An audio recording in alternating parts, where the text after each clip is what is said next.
जहानाबाद में भूमिहारों को लेकर अशोक चौधरी के बयान के बाद से बिहार की सियासत में उबाल आया है, तो वहीं एनडीए में ही इस मुद्दे पर विवाद देखने को मिल रहा है। लेकिन बवाल मचने के बाद से अशोक चौधरी सफाई की मुद्रा में आ गए हैं।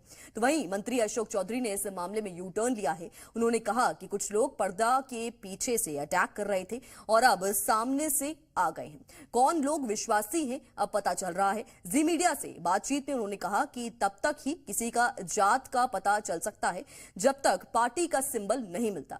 मंत्री अशोक चौधरी ने कहा कि पार्टी ने जब निर्णय कर लिया तो उम्मीदवार किसी जाति का नहीं, तीर छाप का होता है। उन्होंने कहा कि हमने भूमिहार से अपनी बेटी की शादी की है, तो हम बेवकूफ हैं कि भूमिहार को गाली देंगे। तो वहीं पूर्व सांसद जगदीश शर्मा के बयान पर उन्होंने कहा कि वो बड़े नेता हैं, हम हाथ जोड़ते हैं। हमारे साथ बिहार सरकार के मंत्री अशोक चौधरी, हम उनसे बात करेंगे।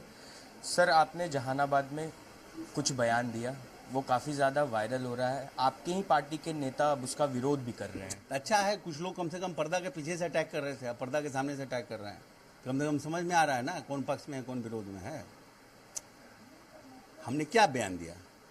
हमने बयान दिया कि व्यक्ति तभी तक किसी जात का हो सकता है जब तक उसको पार्टी का सिंबल नहीं हुआ। जब नेता ने, हम तो इनके विरोधी थे, चंद्रवंशी जी के, इनके टिकट के हम विरोधी थे। हमने चंद्रवंशी जी को बुला के कहा था कि आप हार जाइएगा, चुनाव मत लड़िए, और बहुत ज्यादा है तो आप अपना बेटा को लड़ाइए। पूछ लीजिए चंद्रवंशी जी से, बयान देना है, नहीं तो छोड़ दीजिए, आप असेंबली लड़िएगा। लेकिन जब पार्टी ने निर्णय कर लिया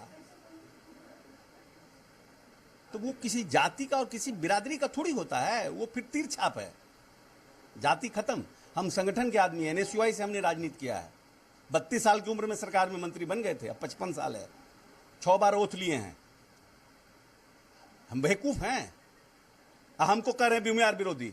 बरबीघा में 65,000 भूमिहार है, जनरल सीट लड़ने का है किसी को औकात? हम जाके लड़के आए हैं, तो वो हमको वोट दिया था, क्या था? पासी का वोट है वहां क्या? हम बाप बेटा भूमिहार का सेवा कर रहे हैं 75 साल से, तो हम भूमिहार नहीं है? हम बेटी का ब्याह कर दिया तो हम भूमिहार का शुभचिंतक नहीं हो सकते हैं? जो भूमिहार ने पैदा लिया हुआ भूमिहार का शुभचिंतक, ये तो बड़ा गजब बात है। कहा जा रहा है कि आप अपने दामाद को घोसी विधानसभा तो मेरा दामाद पुतिन के बाद और हैरिस क्या नाम है उनके बाद वही ना है कि वो रसिया का प्रेसिडेंट का चुनाव लड़ेगा, अमेरिका का भी प्रेसिडेंट का चुनाव लड़ेगा। जहां हम जाते हैं तो कह देते हैं इनका दामाद लड़ना चाहता है। क्या के लिए मेरा दामाद लड़ेगा? लॉ फर्म खोला है, लॉ फर्म का उद्घाटन किया, वो अपना बेचारा लॉ का प्रैक्टिस कर रहा है। उसको क्या मतलब? बरबीघा जाते तो कहता बरबीघा लड़ना चाहते हैं, जहानाबाद जाते तो कहते घोसी लड़ना चाहते हैं, हम समस्तीपुर जाते हैं तो कहता है कि यहाँ समस्तीपुर से लड़ना चाहते हैं। ये तो मेरा विरोधी का काम है। आखिरी सवाल रहेगा सर, जगदीश शर्मा कह रहे हैं कि हम बहुत भारी नेता है, बहुत बड़े नेता, हम उनका हाथ जोड़ते हैं। तो चलिए, हमारे साथ बिहार सरकार के मंत्री अशोक चौधरी थे, जिन्होंने सभी सवालों का जवाब दिया है और कहा है कि मैंने किसी भी विशेष जाति पर कोई टिप्पणी नहीं की है। सहयोगी विजय के साथ मैं शिवम, जी मीडिया, पटना।